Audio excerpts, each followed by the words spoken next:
Hello guys, welcome to Cooking Karahi. Today we are making vegetable pasta home style.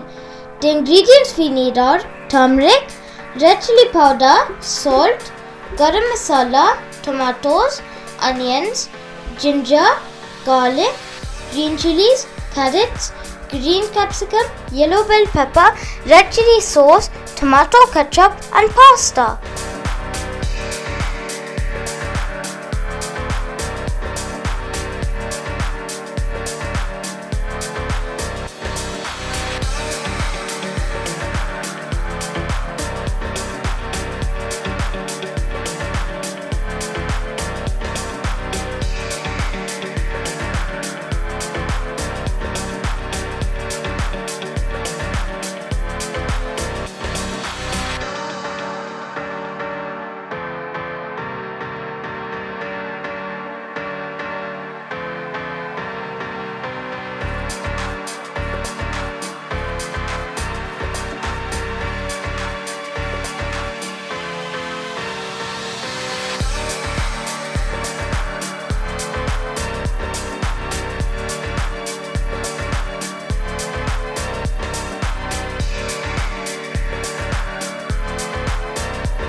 Thanks for watching our video.